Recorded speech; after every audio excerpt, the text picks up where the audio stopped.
Bukidnon International Marathon is this weekend. I never got around making a video of last year's race, so I might as well make a video of it now. Let's talk briefly about the race itself.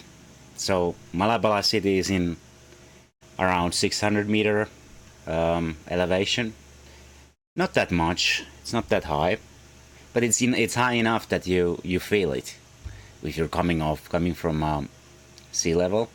But the bigger story than the elevation is the hilly terrain. So as you can see from this elevation profile here, this is already like quite hilly already here.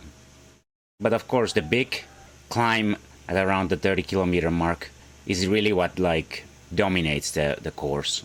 And this is the point, like where does the marathon get usually hard? It gets hard around 25 to 30 kilometers. That's when you usually start feeling it if you started too fast or if you didn't fuel properly. And here we have this big climb. It's basically 13 kilometers, I guess, maybe a little more, of continuous steady climbing. That really squeezes all the juices out of you and cooks you. You know, you have to take that into account, and so it's like in every marathon, starting like in a composed manner is very important, but it's doubly so important in this this marathon, because you just get ruthlessly punished if you start too hard. But anyway, let's talk about the last year. Let's talk about how my training went that time, and you know what I did better this year. So last year I was aware of that there's going to be an international marathon like well in advance, but I still ended up taking the marathon on in kind of a last minute. I didn't want to do it originally because I considered the prices to be like white people prices, so it's like it's much more expensive marathon than most races here are. So I didn't want to do it initially, but my wife knows the organizer. She talked me into it. So on 8 weeks notice I took it on. I had been doing some running prior, but not enough really. Not really the kind of, like, you need to run a lot to be fully prepared for marathon. You need to have a very steady foundation of high mileage, and I didn't have that. And furthermore, I was kind of heavy. I was a little bit BMI overweight. I was above 80 kilos when I started the training. And in the end, I raced at 79 kilos, which is BMI 25 for me. That's not like fat or anything, but like it's a little heavy for no running. So, you know, I ramped up the mileage really aggressively in the 8 weeks, too aggressively in hindsight. I ended up having a ton of injuries. Like I tore my calf a couple of times during the training block, and I also had a stress fracture on my left foot. But that obviously didn't matter so much during the training, but it just forced me off running for a few months afterwards. But yeah, I also probably like didn't have enough time to taper properly either. So I did like 3 weeks out. I did like a 35-kilometer test race to find out what kind of a pace can I even sustain for over 30 kilometers. So I don't think I was even like fully recovered by the time that the run came, like aside all the injuries. But yeah, in the end, I did pretty well in the marathon because I have good patience. So, you know, I started the run calmly. I ran at a very peaceful, steady pace in the early going. I was around 50th, 60th place for most of the race, and then, you know, the climb here started. And whereas other people started to like bonk, I was still like picking up the pace. So I started passing people. And you know, once you get to this point, it's kind of, you're kind of home free then, like, because you're downhill the rest of the race. So I was going really fast at the end. So yeah, here are the results of the race. So obviously winning time was 2:36, which just speaks to how difficult the race route is. And you didn't like.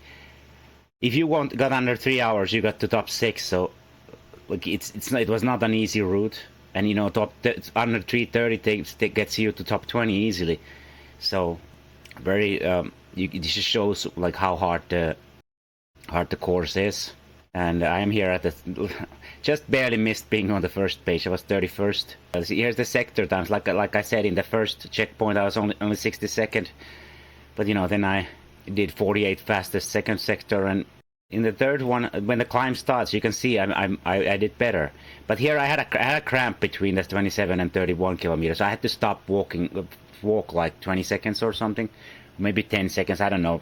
Not a full stop, not like it didn't completely ruin my race or anything, but I had to like stop for a few seconds, let the cramp clear up, and then continue a little bit slower. So this, you see, I like dropped the pace a little here, but I still managed to finish very strong. So I was 13th fastest out of the whole race in the final sector. So that means at the end I was beating legit runners. So I had obviously paced myself very well. So yeah, I mean, you can see like I'm almost like 4:33 per kilometer for the final 3 kilometers. That's pretty solid, I'd say, at the end of like running 40 kilometers for somebody who's overweight and injured. And so yeah, that's pretty solid. But obviously, you know, it's downhill, so you know, you wonder, like, when you go that fast at the end, it's like, okay, maybe I let too much in the tank in the beginning, but on the other hand, I cramped, like I got like nuclear cramps right at the end, just after passing finishing line. So maybe I really gave it absolutely everything I had that time. So let's talk briefly about this year's training. So this year I started training a little bit earlier, and I had a better foundation of running already, like from the first quarter of the year. I had been already doing some decent volume. I had doing more.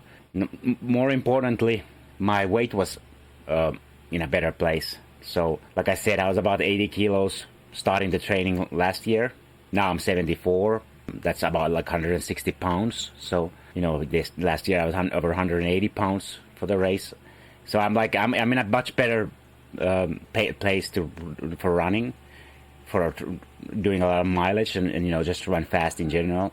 Because I had more time, I didn't have to ramp up the mileage so aggressive. So overall, I don't think I even had as aggressive training weeks at all this year. But I mean, you know, the overall training block had higher mileage overall, because, you know, I had more steady mileage, and I could build it up slowly. And so as a result, I also don't have so many injuries now. Obviously, I have like some aches and stuff, but nothing that would have affected my performance in the race. But yeah, the taper would have been very short again. If I were to race, it would have been very short taper again. So I probably wouldn't have fully had time to recover for the race anyway. Either way, between just the weight and a little bit improved training, I think I could have taken a few minutes of my time. Like, my goal was pretty ambitious, 3:30 actually. Probably wouldn't reach that, but I'm pretty sure I could take 10 minutes of my time, maybe improve by few placements. You know, like I said, this is an expensive race to take part by local standards. So I was hopeful that, you know, I'll just train for it, and, you know, I'd eventually, like, I'll just get some money from somewhere and, you know, be able to do it. But it never happened. Like, so for financial reasons, I ended up having to cancel. But even with that longer training block this time, it still isn't enough really for a marathon training. But you need probably 4 months of solid training to really prepare for a marathon. So even if I was like taking part this year, I would have just treated it as a warm-up race for something that comes, and I will hopefully do a marathon later on in the year at a sea level, and actually see how well I could, what kind of a time could I even like get under 3:15 or something. But that's, you know, that's 3-4 months down the line. Now I just need to keep stacking the miles and improving slowly, and we'll see what happens. So yeah, that's Bukidnon International. Very challenging run, but, you know, very interesting race to take part of, and it would have been fun to do it again. I mean, it's always fun, like this climb here. It's grueling, but it's fun when you've nailed the pacing and you get to pass everyone else. And but yeah, let's. It will be interesting to see, like, how the finishing times compare to last year. I mean, I already know, like, obviously, that I would have gotten about 3:50, maybe 3:40 something, maybe even better than that on a perfect day.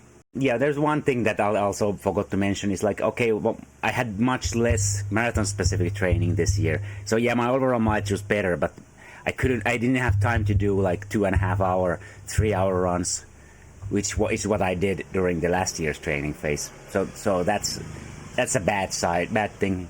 So the training is just less specific for that. But overall, I'm in a better shape this year than last year. But yeah, I mean, that's something I gotta do in the next 3 to 4 months, like stack the mileage and start doing longer runs, so that, you know, I'm better specifically prepared for marathons. But yeah, I hope you enjoyed this video. I hope this is like a good insight or something. Like, all I'm gonna tell the people, like, who race, just start very calmly, Realize it's a long race. Like, definitely don't cook yourself. Better to start way too slow than too fast. Like, this is where you start to know this portion here, from 17 to 30 kilometers. This is where you know if you've paced yourself properly. Good luck to everyone, and hope you enjoyed this video. See ya.